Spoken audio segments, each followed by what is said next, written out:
Before I say what I was prepared to say here, I think that all of us ought to join in a happy birthday. There is a period in which you can tell a lady's age, when it's Irene Marcos and it's her 22nd birthday. Happy birthday.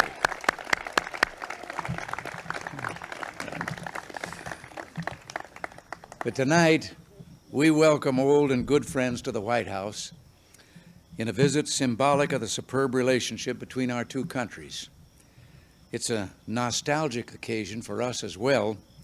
Nancy and I often think of our 1969 visit to Manila when we first experienced that unexcelled Philippine hospitality as the guests of our guests here tonight. And the birthday girl was quite young and small at that time. Many things have changed in both countries since that time, but one thing remains constant: the basic nature of the Filipino-United States friendship. It remains solid. Both countries have worked hard over the years to maintain excellent cooperation in defense, foreign policy, refugee matters, economic assistance, and many other areas.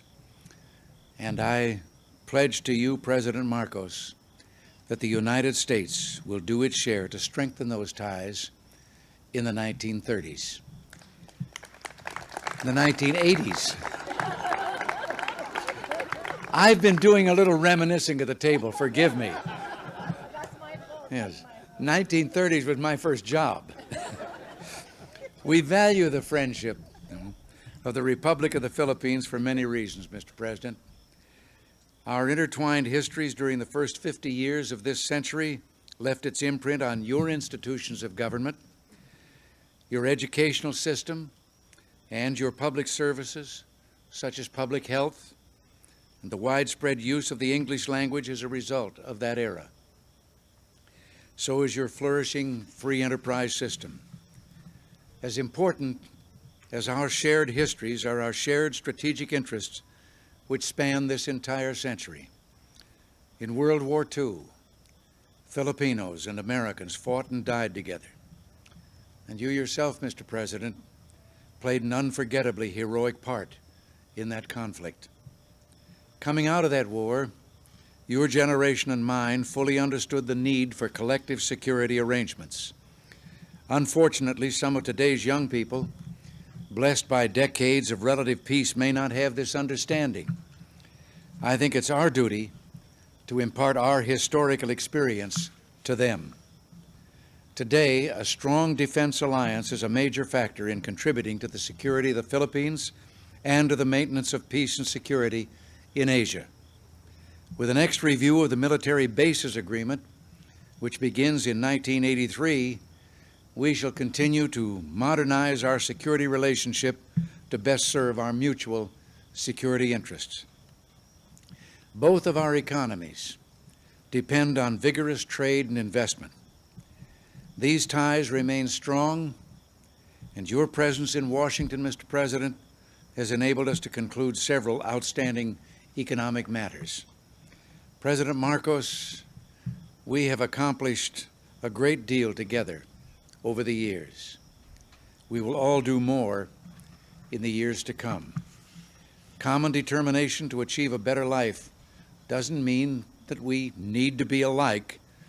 We need only to treat one another in a spirit of generosity and mutual respect. If we do that, our continuing commitment to one another, resting as it does on many years of close relations, will be solid now and for the future. Amen. So in that spirit, let me offer a toast to the President, Mrs. Marcos, and to the people of the Philippines, and to the mutual respect, the dedication to peace and security in the world, and the shared values which unite us.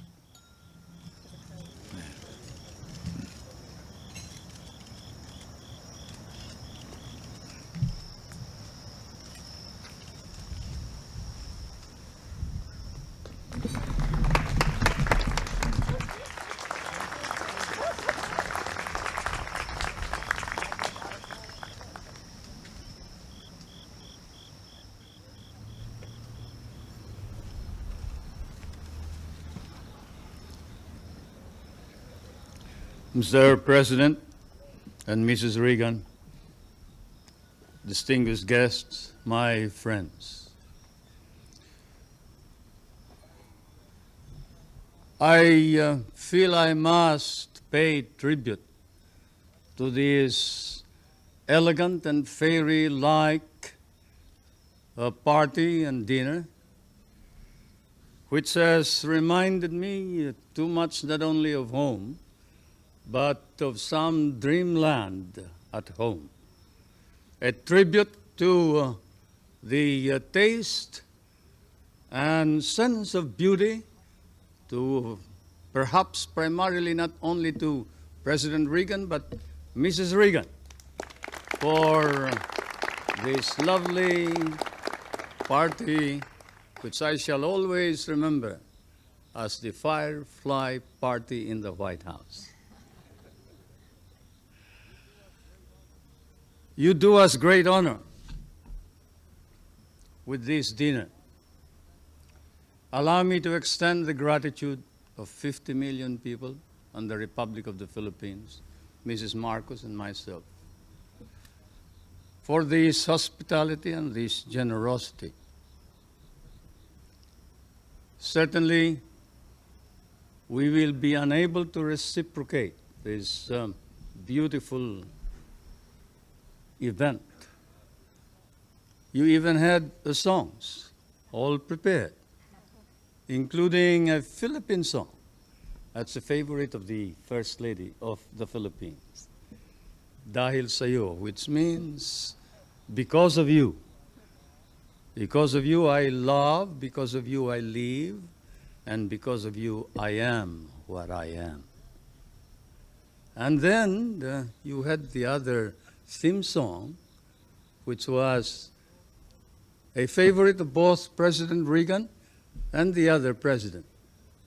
Understand? The theme song of Dr. Zhivago, which is a long story, of course, and which I won't talk about.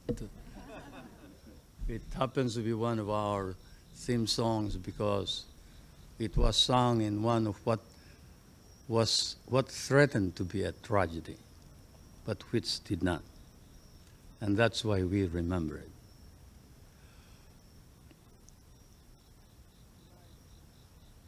Tonight, the Philippines once again is obligated to you, Mr. President, for your kind and generous words. And the periods of difficulty, and perhaps therefore it is not too rash to say that it is proper to use the appellation friendship between the American and the Filipino. That friendship, that abiding friendship, we cherish and cherish deeply. And this is why, as I come and stand once again on American soil, Mr. President, I cannot but be candid. I would not be candid if I did not speak too of those misunderstandings and the adversities which we have faced together. For the world faces challenge and change. We are in a period of ferment. As one of your great writers has said, you have passed through a period of torment, an ordeal, perhaps of tragedy, as you experienced the assassination of some of your American leaders, constitutional crisis in the presidency, the trauma of Vietnam, and occasionally doubts about your own capability. Certainly, as we look around in Asia, the countries of that part of the world are marked, and often there is fear that perhaps does not weary, that America is firm and resolute. Actions, but that it faces and confronts its problems squarely, fairly, justly. As I stand on American soil and I see the doubts rising in Asia, I see another phenomenon that clears my mind. It is the phenomenon of an American nation led by a new leadership, earnestly exerting heroic efforts in order to stop the slide and the loss of prestige of American leadership throughout the world. Yes, Mr. President, out of the dark, out of the shadows of the decline in even respect for America and decline for her leadership, there is a rising and emerging a new America, not only in Asia, but perhaps throughout the world.